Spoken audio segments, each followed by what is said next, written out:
Saudações a todos e todos. Vamos falar um pouco sobre o ensino médio, né? O segundo ano do ensino médio. O conteúdo hoje, né?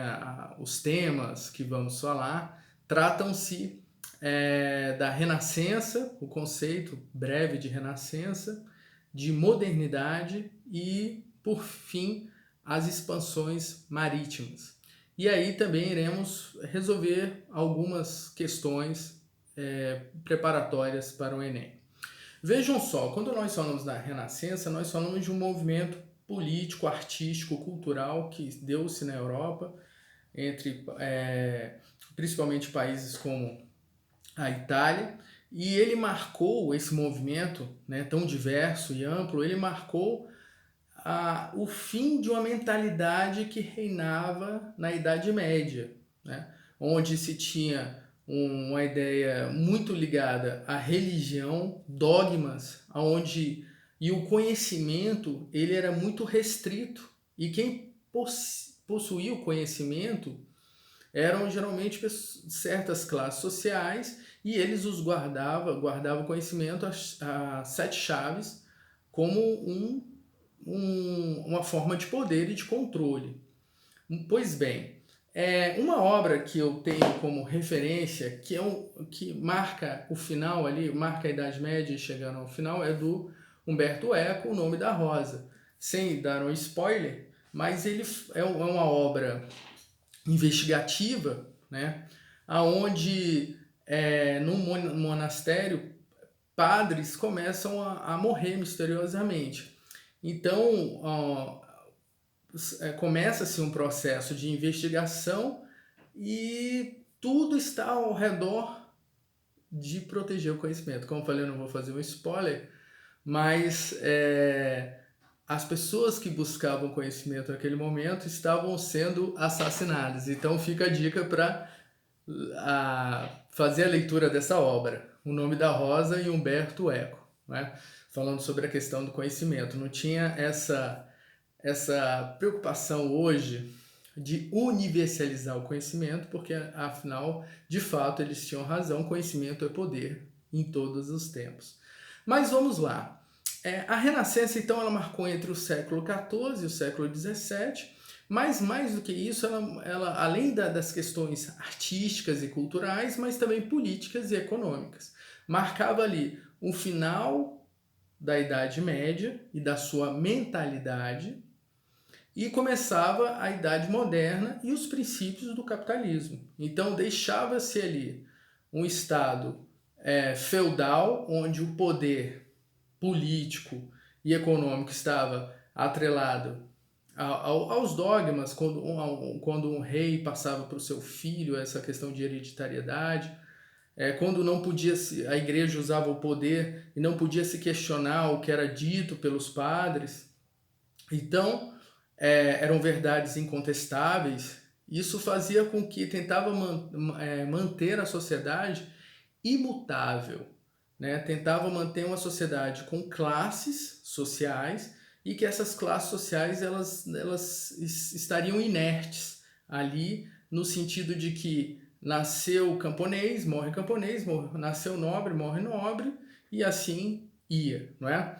A ideia de modernidade ela vai romper com isso, principalmente o surgimento nesse momento tão efervescente, vai surgir a burguesia, não é? Que também vai ser uma grande pimenta nesse caldeirão e que vai enterrar a Idade Média, que era conhecida pela Idade das Trevas justamente pela essa falta de conhecimento, de universalização do conhecimento.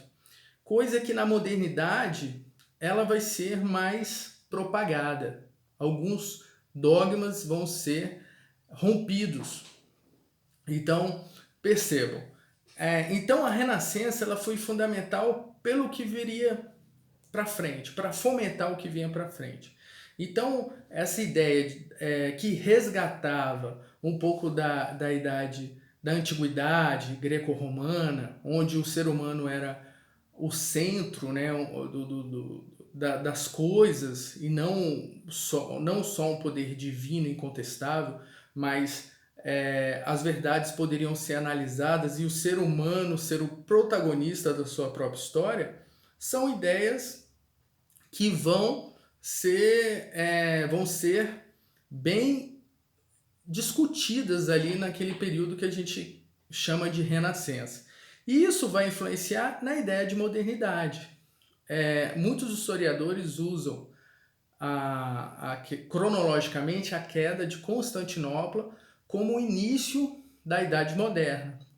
E aí sim, todos os desdobramentos econômicos, né? Um deles ali os primórdios do que nós chamamos hoje de capitalismo, né?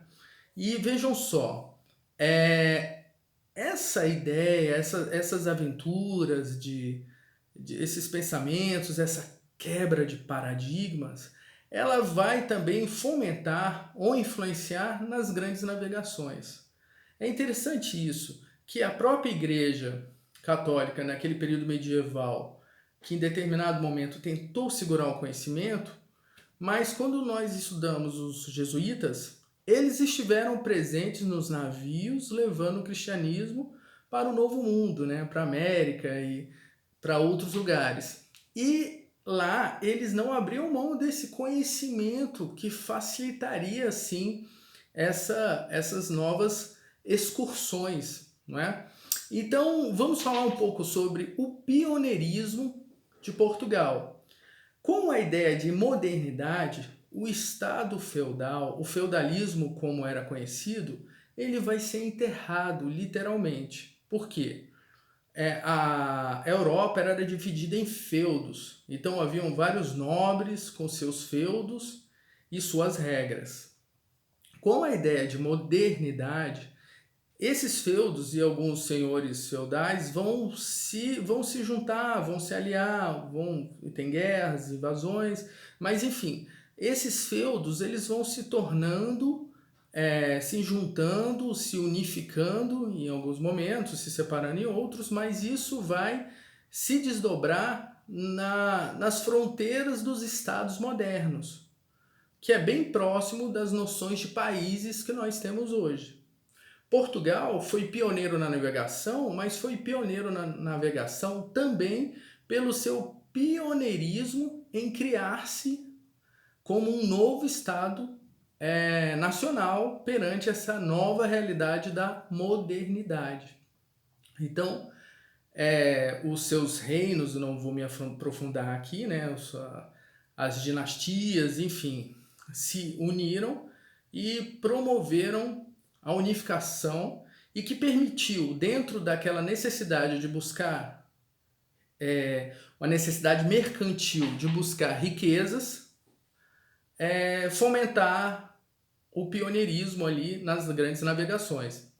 Até porque, territorialmente, a Península Ibérica e ali onde está Espanha e Portugal, tem essa facilidade ali, ele já tem, digamos assim, em virtude das suas questões naturais ali, territoriais, já tem uma expertise, né, uma experiência nas navegações. Mas não só isso era necessário. Como eu falei, Portugal foi pioneiro também porque conseguiu se transformar-se num Estado, né, num Estado moderno, né, abraçar aí já os novos conceitos de modernidade e lançar-se rumo às novas terras em busca de riqueza. E tendo o apoio da Igreja Católica, inclusive cada navio tinha ali os jesuítas que registravam muito do que a gente resgata do processo de colonização, das grandes navegações, estão nos registros que eram feitos pelos jesuítas, entre outros relatos, claro. E já a Espanha teve um processo um pouco mais tardio, em virtude que a Espanha passou também por uma invasão pelos mouros. Então, enquanto em quase século XV Portugal já se preparava, né? Já se lançava as grandes navegações e já tinha superado várias etapas aí do que anteriormente eu falei, a formação do Estado moderno, né? A formação do Estado de Portugal como conhecemos hoje. A Espanha ainda estava em guerra com os mouros e foi quase em meados, né, do século XV ali que quase, né, que conseguiu libertar-se dos mouros e também permitiu que eles contratassem, né, a coroa espanhola contratasse ali o genovês Cristóvão Colombo para que também entrasse nessa corrida marítima, né, o que nós chamamos das grandes navegações. Então vamos lá. Então nós temos aqui, já falamos um pouco da Renascença, já falamos um pouco sobre a ideia, perdão, de modernidade, falamos um pouco da expansão marítima e agora nós vamos fazer um pequeno exercício. Eu selecionei algumas questões aqui, então vamos lá. Para compreender a expansão marítima nos séculos XV e XVI, é necessário considerar a importância da cartografia. Sobre o tema, é correto afirmar que os cartógrafos representavam o mundo. Letra A. Ignorando a geografia medieval e as crenças da existência de monstros marinhos e de correntes de ventos nos oceanos. Não, né? Na verdade, eles não ignoravam todo o conhecimento científico daquele período, era necessário bússola, astrolábio e o que mais fosse para se lançarem enfim, nessas grandes navegações, para não ficarem à deriva. E também esses mitos de monstros foram logo superados quando eles se agarraram aos conceitos científicos, não é? E letra B, valendo-se de conhecimentos acumulados e transmitidos por meio da filosofia, da astronomia e da experiência concreta. Vejam só, essa de logo me parece a alternativa correta, né? Então vamos ver as outras, mas de início a gente dá um tiquezinho nessa aqui, parece correta. Vamos às outras. Confirmando o conhecimento estático sobre o planeta resultante da observação direta dos espaços desconhecidos. Absurdo, nem ser estáticos, né? Pelo contrário, os movimentos do planeta são dinâmicos e contínuos, né? Nada de ficar parado, então não é. Letra D. Desconhecendo o valor político de sua arte cartógrafa para os rumos da rivalidade castelano-portuguesa. Quer dizer, que eles, nessa competição Portugal e Espanha, se eles haviam abandonado o conhecimento cartográfico? Não, claro que não. Letra E, anotando nos mapas pontos geográficos, longitudes e latitudes com exímia precisão em função de eficazes instrumentos de navegação. Quem dera, né? Ainda era tudo muito rudimentar, apesar de ser inovações para a época. Então, das questões que nós lemos, a que melhor responde é a letra B, né? A letra B é a questão que melhor responde. Então, vejam só, falando sobre as grandes navegações e falando o ser humano, ele é espetacular. A nossa vontade de mudança, né? Tem uma frase do Oscar Wilde que fala que todo mundo que estudou a história da humanidade sabe que a desobediência é a virtude original do homem. A desobediência não é a desobediência de delinquir ou de se tornar um criminoso. Não é nada disso. Mas é a desobediência de romper com paradigmas. Se dependesse das ideias medievais, os homens e mulheres, a humanidade, não haveria se lançado a aventuras e a descobrir novas terras e se relacionar com novos povos. É importante entender que, nesse momento, a gente está falando da Renascença, que foi um movimento que aconteceu ali na Europa, falando das grandes navegações, né, de Portugal, Espanha vindo para o Brasil e para a América, né, Portugal tomando conta daqui do que seria o Brasil, Espanha para os outros países aqui que fazem parte do continente americano, que sofreram o processo de colonização pela Espanha, mas nós percebemos que o sentido de romper é o sentido de que eles quebraram os dogmas. O conhecimento ele permite isso. A ciência ela não é infalível. Muitas teorias históricas, científicas, na matemática, na sociologia, enfim, nas várias ciências que existem, elas podem se equivocar, se corrigir e ter um novo rumo. A ciência não é infalível. A ciência não é dogmática. Então, isso contrapõe as ideias medievais que não permitiam essas reflexões. Mas vamos lá. Outra boa questão aqui que eu separei para que pudéssemos fazer a leitura é uma da Faculdade Mackenzie e fala o seguinte: as grandes mudanças que se verificam na arte náutica durante a segunda metade do século XV levam a crer na possibilidade de chegar-se contornando o continente africano às terras do Oriente.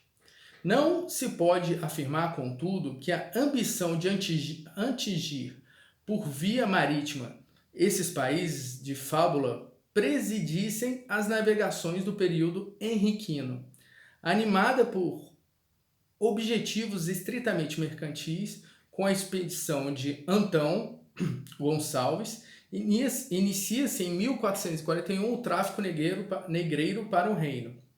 Da mesma viagem procede o primeiro ouro em pó, ainda que escasso, resgatado naquelas partes, o marfim cujo movimento se achava até então em mãos de mercadores árabes. Começavam a transportá-lo a barcos lusitanos por volta de 1447. Sérgio Buarque de Holanda, Etapas dos Descobrimentos Portugueses. Assinale a alternativa que melhor resume o conteúdo do trecho acima. Vamos lá. Alternativa A, item A. A descoberta do continente americano por espanhóis, depois por portugueses, revela o grande anseio dos navegadores ibéricos por chegar às riquezas do Oriente através de uma rota pelo Ocidente? Olha, não é essa a questão ainda. Vamos analisar, vamos ver uma questão mais completa. Os portugueses logo abandonaram as viagens de descoberta para o Oriente através do Atlântico, visto que lhes bastavam as riquezas alcançadas na África, ou seja, o ouro, marfim e escravos. Não é, né? Os portugueses logo abandonaram? Não, de forma alguma. Eles persistiram. Letra C. Embora a descoberta de uma rota africana para o Oriente fosse para os portugueses algo cada vez mais realizável em razão dos avanços técnicos, foi a exploração comercial da costa africana o que de fato impulsionou as viagens do período. De fato, essa alternativa, em princípio, aqui parece a mais completa, porque além de uma preocupação com o Oriente, os portugueses eles navegaram e exploraram amplamente a costa africana. D. As navegações portuguesas, à época de Dom Henrique, eram motivadas, acima de tudo, pelo exotismo fabuloso do Oriente. Não era pelo turismo, né? Nem pelas questões de serem exóticas. Secundariamente, contudo, dedicavam-se os portugueses ao comércio de escravos, ouro, marfim, sobretudo na costa africana. Não é essa a alternativa. E letra E. Durante o período henriquino, os grandes aperfeiçoamentos técnicos na arte náutica permitiram os portugueses a chegar ao Oriente contornando o continente africano. É uma questão também que poderia dar dúvida, mas entre essas questões, e como o próprio enunciado fala, quais das questões estão mais responde melhor ou caracteriza melhor esse período, então é a letra C. Embora a descoberta de uma rota africana para o Oriente fosse para os portugueses algo cada vez mais realizável em razão dos avanços técnicos, foi a exploração comercial da costa africana que de fato impulsionou as viagens do período.